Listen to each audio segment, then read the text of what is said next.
Hope you can all hear me okay. Welcome to today's session. I'm James Harris. I'm a managing director in A&M's exec comp practice, joined today by my colleague Alex Gardner, a senior director in the practice. Good to have you all here with us today. The topic for today is non-executive director fees, which is, I think, probably normally a slightly dry subject matter that perhaps doesn't get a huge amount of attention from the reward teams, COSEC teams each year. But we think we publish an annual report on NED fees, and we did the same this year, published a couple of weeks ago with the latest data, and Alex will talk you through that later. But we thought that there are various factors which are converging to foster greater interest in non-executive fees at the current time. So what's happened to fees in the market over time, over the long term, greater demand for talent and diversity, and greater time commitment and complexity of the role are all combining to just foster slightly more interest in the matter. So we're going to take you through some of those themes, and then we conclude with the question, is it time for a bit of a rethink to non-executive fees in the UK listed market?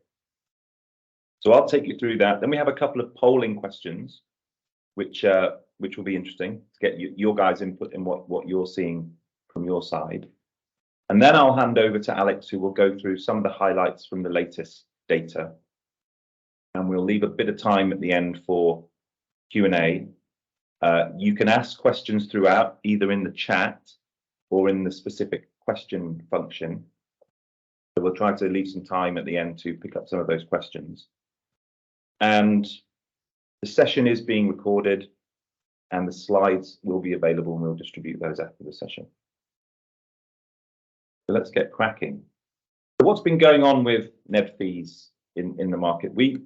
If you saw our Big Tent report, as we called it earlier in the year, we took a step back to look at what's been happening to executive pay over the past 10 years, so the long-term horizon to look at this. And we did the same with non-executive fees in the report. So this chart shows the change in the median base fee in the FTSE 100 over a 10-year period. So the top chart shows that, so 2.5% per annum is that change over 10 years, which has lagged UK inflation, measured by CPI. It's lagged even further RPI, if we didn't use RPI, but we chose CPI, and also lagged change in average worker pay. This is ONS data. And a lot of that has been driven by what's happened in the last couple of years. So the second part of the chart shows how those changes have occurred in just the last 2-year period. So obviously, the change in the base NED fee in the FTSE 100 has been pretty restrained at a time when the country has been going through much higher inflation. So over both the 10-year period and then obviously more starkly over the 2-year period, there's been a real terms erosion in the value of non-executive compensation, looking at the base NED fee. So why is that? So one of the reasons we postulate is there are the reviewing NED fees on an annual basis is now more common, and that review sort of takes place at the same time as when you're reviewing your executive directors, your management, your wider workforce, budgeting. And we estimate that based on the disclosure that's now probably around about half the market now regularly reviewing NED fees on an annual basis, which of course different to what used to happen historically, where NED fees might not be reviewed, maybe on a 2 or 3 year basis. And I think what we're suggesting is that perhaps some of the expectation for restraint, which applies to executive directors, and particularly this idea that in recent periods, that you discount what you're doing for your executives compared to your wider workforce budget. So if you're doing 5 or 6% for the workforce, you might do 3 or 4% for the executives, as investors had sort of suggested. That has spilled over into the NED market too. So our analysis suggests that 75% of increases in the last period for NEDs were discounted compared to the all-employee rate. So that's what's happening with fees. And then if you look at the other side, you say, well, boards are consistently trying to, there's greater demand to expand the range and depth of talent, non-executive talent on their boards. That include a range of types of things. So they might be looking to increase the types of skills that they've got. So whether that's in something like ESG or innovation, technology, AI, or it might be in emerging markets exposure and experience. And they're also trying, as we all have gone through in the last few years, to improve diversity at the board level, whether that's gender-based or ethnicity or social background, but trying to expand the breadth and the diversity of talent on the board. And some companies might be looking to hire NED talent from a global talent market. That could be linked to exposing emerging market exposures.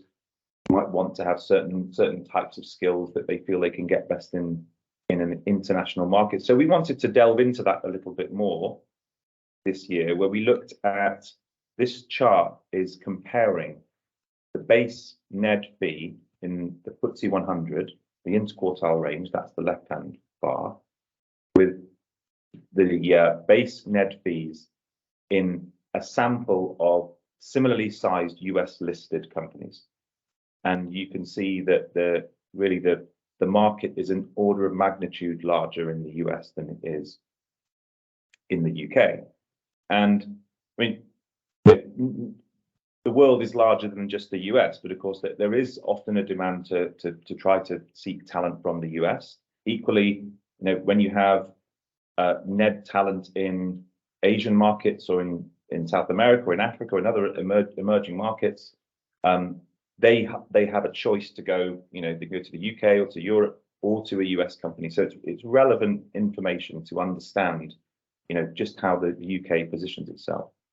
And of course, one of the things about the US market is you have to remember that a lot of that fee is paid typically in shares. The majority of it is typically paid in shares rather than cash.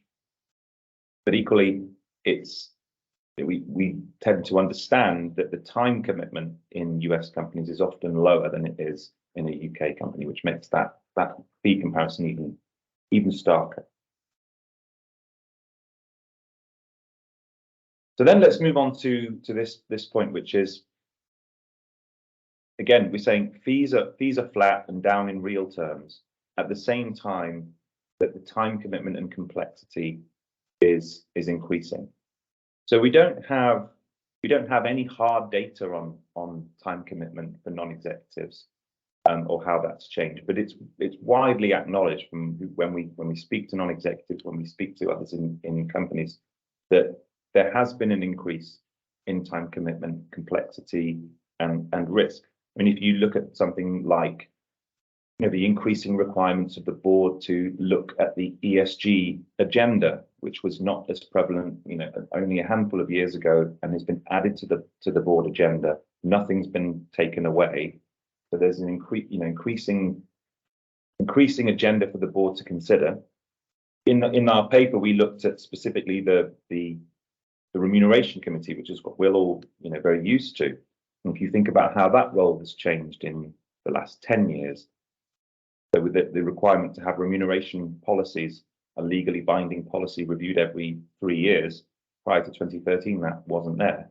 And of course, there's a lot of work that goes with that, because you typically start your review a year before, then you have the year of execution, and you might have a fallow year, and then you're back into the next policy review. And that's added a lot of complexity, additional complexity to the role. The remit of the committee has expanded, so the requirement to also approve ExCo member remuneration, and also to take a greater interest and a greater oversight role in what's happening for employees in the business. And I think thirdly, there's a greater expectation, a greater extent of expectation for engagement with stakeholders, whether that's shareholders or more recently employees. So the role of just in that one space, you can see that the time commitment and the complexity has increased. And I think our experience is the burden of that often falls very much on the committee chair to deliver a lot of that work. And perhaps the additional fees that committee chairs get have perhaps not kept pace with that additional burden of responsibility. And this has all been recognised by shareholders. So the extract from the Investment Association's 2022 update to their principles explicitly acknowledged that NED fees have not kept up with the time commitment. And the investor angle is interesting because it's also correlated with the increasing concern around overboarding. So, the idea that with increasing time commitment, if non-executives hold too many roles, they can't dedicate sufficient time to do each one appropriately, which again should really impact the fees market because, theoretically it should result in a smaller pool of NED talent because they can't take on as many roles.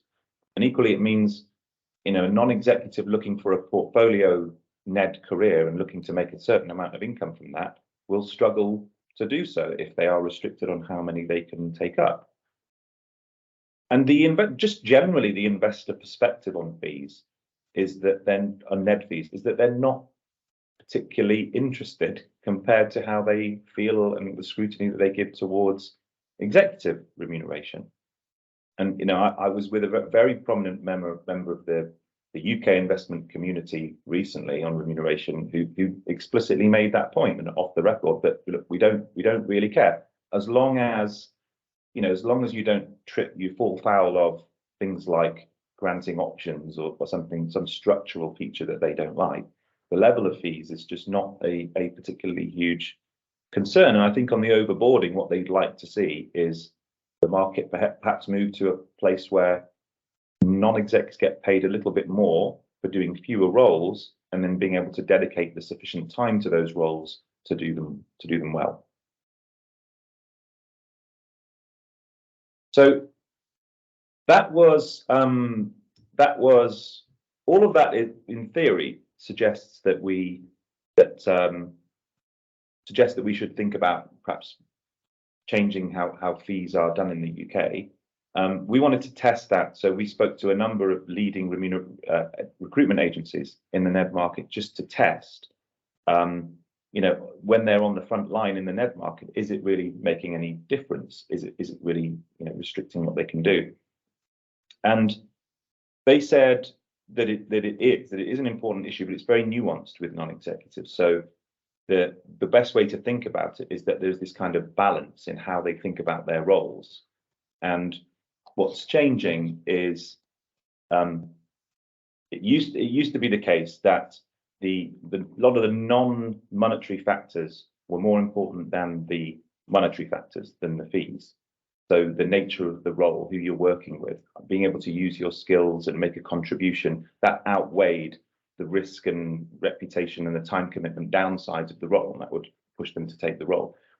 And what's changing is that the nature of the NED role is less exciting than it used to be, less about strategy, more about governance, more about box ticking, which is less of an attractive place for a NED to take.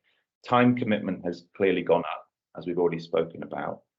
And then finally, they're also seeing that what that means is that fees just become slightly more important in the overall assessment as it becomes more balanced. And NEDs are more likely to say, look, it's just not quite worth it these days. And then they also compare that with other opportunities in the market where they'll have a different balance. And this is all clearly very subjective, but they might start looking at roles in PE where perhaps there's a different level of fee, there's lower public visibility, perhaps less risk and reputational risk around it. They might look at charity roles where perhaps there isn't any fee at all, but because the other factors change, it just makes the overall balance more attractive, or things like consulting. So the overall conclusion from the NED recruiters we spoke to is that it's not impeding NED recruitment at the moment, but it could start to do so if that balance starts to tip a little bit more. And although the one area they did focus on was international recruitment, they find very challenging, very difficult to get non-executives from the US to join UK listed companies these days, and they have to resort to interesting tricks like finding a non-executive who has a child at a UK university, which makes it more interesting for them to take the role in the UK, which has nothing to do with fees, but it's the kind of thing that the net recruiters are having to do in order to redress this kind of balance for mainly US or those attracted to US listed companies. So overall, we conclude with, I think that in theory, you think that the data and the analysis suggests that perhaps there is a time for a rethink in the UK, but at the same time, the recruiters are saying the market is still working. On balance, we think there probably is an issue to address here, but at the same time, very, very consultant speak here, it's going to depend on the nature of the specific needs of the business, specific circumstances of the business. So, has the business really struggled to recruit NEDs? Has the time commitment and complexity really gone up in that business, which would suggest there should perhaps be a reset. So the three areas we looked at here is a reset to the base NED fee, which is very difficult to do because you would not be looking at the market data. You would be somehow having to look at perhaps day rates in your business. How's that moved with time commitment, or even just taking a subjective view and just saying, look, we need to somehow push ourselves up the markets slightly to make this more attractive. So maybe just taking the plunge on a slightly higher fee rate, 20% or 30% higher fee rate. And we also think that it'd be good to de-link the setting of NED fees from the setting of executive director and senior management remuneration, and particularly that reference point around the all employee increase, just to de-link from that. And if there are material increases in shares, it might also give a good opportunity to consider paying in shares. So again, like the US market is very, very commonly does that. I think conventionally in the UK, there's been slightly outdated view that fees should be in cash for independence reasons, but I think a lot of stakeholders are moving away from that, and there is a lot of there's a lot of good reasons to pay your non-executives, or some of the fee in shares. And then of course the other thing is, if you were to say, well, the real challenge for us is around our committee chairs, or someone taking on a specific role, or someone coming from the US or coming from an overseas market, and we can't make it attractive enough. So we'll be specifically picking the things that you could do to address that particular issue that you're facing. So maybe it is put the fees up for the committee chairs or the employee engagement director, or it might be looking at higher travel allowances to make it more attractive to hire NEDs from overseas. So that's the main part of this presentation so far. What I thought we would do is just go through a couple of polling questions to see what you guys are thinking around some of these questions. So the way these work is you have to use your phone to look at the QR code there and log into the QR code, and then you should be able to answer the question. So polling number 1 is trying to ask about this question around time commitment. So has time commitment increased in your bit? Has fees kept pace with time commitment?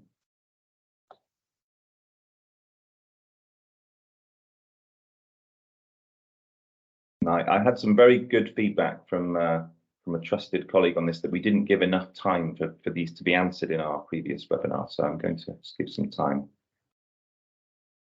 But that seems to be taking shape, doesn't it? And that's kind of what we would expect from what we'd heard from the recruiters and what we hear anecdotally from those in the NED market. And this is the sort of thing I think that does support looking again at fees in a slightly different way. Instead of saying, look, okay, we're in line with the market. Yes, we're in line with the market, but are we in line with paying the right amount for what we're asking our NEDs to do, perhaps from 5 years ago or 10 years ago, and looking at that extra reference point rather than just simply the market data. But that's pretty compelling, isn't it? So two-thirds. Okay, and we'll move on to poll number 2. So when reviewing NED fees, is the all-employee salary increase a key reference point?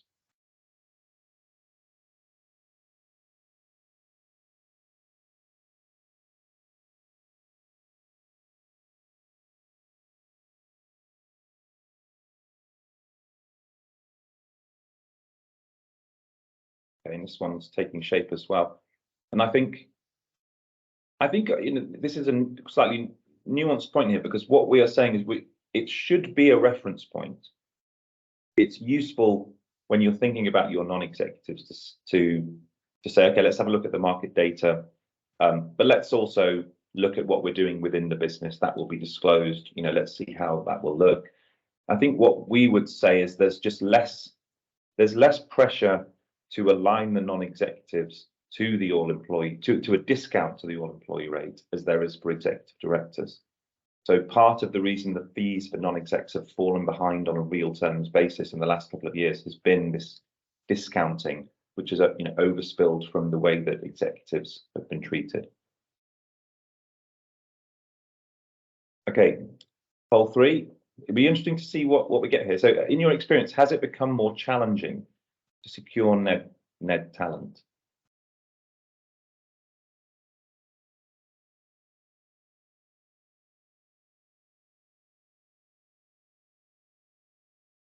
And actually, yeah, I think we were talking before this that we thought the don't knows might be relatively high on this one, because of course you might not always know exactly what's going on with this, with the board discussions and with the NOMCO and the rest of it.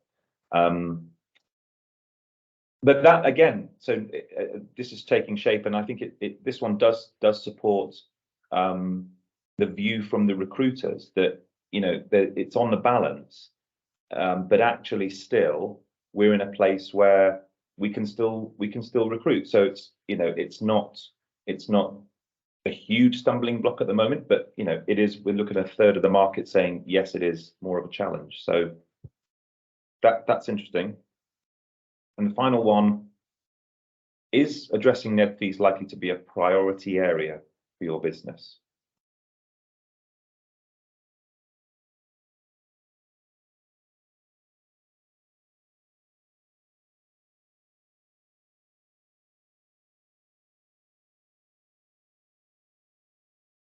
Yeah, and again, that reflects the previous view, doesn't it? That if you're not struggling to recruit NED talent, then you're probably fine where you are. And there's a small portion of the market that might want to look at this because perhaps it's really an acute issue for them. And I think it's one where, as the recruiters were saying to me, we're still able to recruit right now, but it's definitely changing. So this might be something that within the next 12 months, 18 months, 2 years, does start to become a more prevalent issue for some companies. So thank you for doing the polls. That's really interesting. And when we recirculate the slides, we'll share the poll results, so you'll all be able to see that data. And now I'll hand over to Alex to go through the latest data just at a high level. Excellent. Thank you, James. All right. Hi. So I'm Alex Gardner. I'm a senior director at A&M, and I will take you through some of this data at a relatively quick pace. So let's start with the chair fee. And the big picture here is we've seen the median chair fee increase over the last year. And on the table, you can see the FTSE 100 to the small cap there, FTSE 100 at 445,000 down to the small cap at 165,000. And what seem like pretty big increases. So the FTSE 100 up, the median fee is up 4.7% and the small cap is up 5.4%, but you have to take those with a bit of a pinch of salt in that that's just the change in the median. And just a few changes around that median point could obviously influence that percentage change quite significantly. And it's more interesting to look at what the general percentage change across the FTSE 100, 250 and small cap was. And when you look at those, you see that, it's lower at around 2.9% for the FTSE 100, 2.5% for the 250 and 2% for the small cap, which is a rate below inflation, below CEO increases, and below what we see for the workforce. So chair fees going up, but at a slower rate than what we're seeing for other employees. Upper quartile increases around 4 to 5%. So from the chair, then let's move on to the other board members. Thank you, James, on the base fees. So here, again, we've got the base fees there and also increasing. It was 77k, currently the median fee at the FTSE 100, down to 52.5 at the small cap. And the actual percentage increases that were applied are about 3.1% at the FTSE 100, 3 at the 250 and 2.9% at the small cap. So slightly more than what we saw for chairman, but still below what we see for CEOs and employees and the workforce. Now, upper quartile increases, also around 5%. And an interesting question is maybe, well, who are the companies and why are they increasing above 5%? Now, we can't from the data say, why, but we can look at the circumstances in which those companies have made, increases above 5%. When you look into the data, you see that those increases were made by companies which had a gap to market. So as you would expect, it's companies which are significantly off the market median, and I guess no surprises there. So for example, at the FTSE 100, around 80% of the companies which made an increase above 5% were those with a significant difference to their own market medians, and by significant I mean about 10% off market. So that's that one. If we could move on to the next one. Thank you. So we have committee chair fees. Here we're showing the median fee level for audit committee chairs and REMCO chairs at the bottom. And starting with the FTSE 100, we actually, what might seem surprising, we see no increase there in the median fee level. Well, that doesn't mean no one made an increase. In fact, about 1/3 of the FTSE 100 did increase the fee level. It just hasn't impacted those medians. And the median fee is 25k for the FTSE 100 for the audit and 21k for the REMCO chair. And you might walk away from that thinking that these two committee chairs are paid differently. Well, that's not quite the case. They actually tend to be paid about the same. Around, I think it's 70% of the FTSE 100 actually pay the same to both the audit and the REMCO chair. It's just the ones which are paid differently are influencing those median points. And if you go down to 250 and small cap, you can see that those medians did actually increase over the last year. But in terms of where they position those fees, it's the same as in the FTSE 100, tend to be you pay your audit committee chair the same as the REMCO chair. So all good. Thanks, James. So on to membership fees. Now, I haven't shown the percentage change here because we don't have, they're not very prevalent committee membership fees. So as you can see in the prevalence things, you get about 45% at the FTSE 100 pay a committee membership fee for the audit or REMCO, but then at the small cap, it's fewer than 10%. So there aren't very, there aren't very many companies who opt to pay additional committee membership fees. Now, when you look at medians, so for example, for the FTSE 100, you see there it's audit at 17.5 and REMCO at 16. You have to take those with a bit of a pinch of salt, as the 45% of the FTSE 100 which do pay those fees tend to be the larger companies and the FS companies. So when looking at those and the medians, you have to take into account the low prevalence and also that it tends to be the larger companies which perhaps have more time commitment and more complexity, and especially in the FS sector, some of those committees can have much more responsibility in them, which results in a higher fee level. And the next question might be, well, where should you set your committee membership fees? Well, looking at the data, we see that membership fees tend to be around 45 to 55% of the committee chair fee. And that's probably a pretty good benchmark for where, ballpark range for where you should be setting committee membership fees. All right, next one. Then designated NED. So this is a relatively new position, and what we see, actually perhaps surprisingly, is that in the 250 and small cap, the prevalence here is broadly unchanged, but in the FTSE 100 it is continuing to increase. So about 1 in 3 FTSE 100 companies now have a designated NED fee, and where it was 1/4 last year, whereas the FTSE 250 and small cap, that's staying the same. And the next question then is, well, where do you set the fee levels for this, given that there's such a low prevalence? So if you go on to the next slide, James, we have here something on fee levels. And broadly speaking, we see two approaches. So one is you set the fee level at exactly the same level as you do for, let's say, other key committees, by which, I mean, audit or REMCO, or perhaps also the SID. So one, you just set it at that level, and another one is setting it at discount. And of these two approaches, what do we see? Well, not many set at the same fee level, but a significant number do. So in the FTSE 100, for example, 1 in 3 companies set it at the same fee level as the audit or REMCO chair, and 2/3 at a discount. And where there is that discount, it's around 40 to 50%. And it's a similar picture across the rest of the 250 and the small cap. And then moving on to the next one, which is the ESG, I think. ESG committee. So this picture is actually, in terms of prevalence, a little bit reversed what we see for the designated NED, because whereas for the designated NED, we saw, let's say, a slowdown at the 250 and small cap, and the companies are paying the fees, and we saw an increase in the FTSE 100. Here it's reversed. Now, the FTSE 100, we don't see much increase. Perhaps they've already introduced their ESG committee chairs and they're paying fees for that already. And we do see an increase in the 250 and the small cap in prevalence here.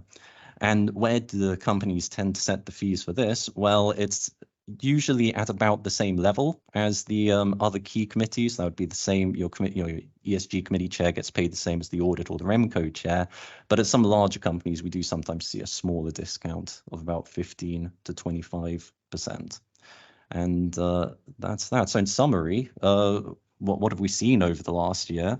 Well, fees continuing to increase, and where they're increasing at a slower rate than for the workforce and inflation. And that's it, James. So back over to you in the Q&A, I think. Thanks, Alex. Do we have any questions in?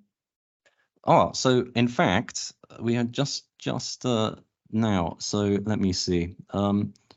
So one question is, some recent data showed that the gap between NED chair fees and base fee in US companies is a lot smaller than those in European or UK companies. Why do you think that is? Well, I think it's a very different model in the US, different board model. It's not that you don't find the same prevalence of independent non-executive chairs, with more commonly a combined CEO and chair, or an executive chair, as it were. So it's just the way that market has evolved is just different. So you're not paying for it's not really apples and apples, I would say, on that one. Okay.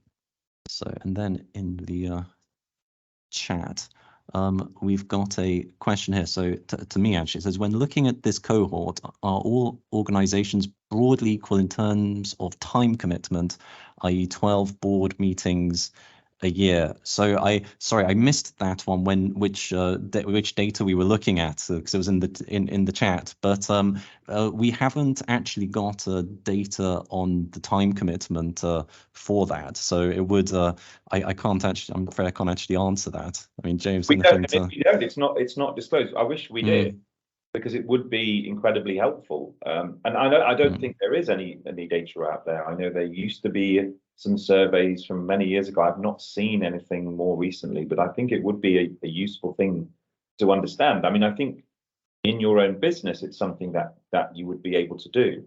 You would be able to, at least have an estimate at it. Let's look at the last couple of years, the amount of board meetings and the amount of time that we think has gone into those, and maybe try to compare that to 5 years ago or 10 years ago, just to see, yourselves whether, there'll be a lot of assumptions in there, but you could have a pretty good go at it, I think, to see whether on a day rate basis, the fees haven't really kept up with it. But no, it's it will be fantastic to have some hard data on this, but we don't have it, I'm afraid.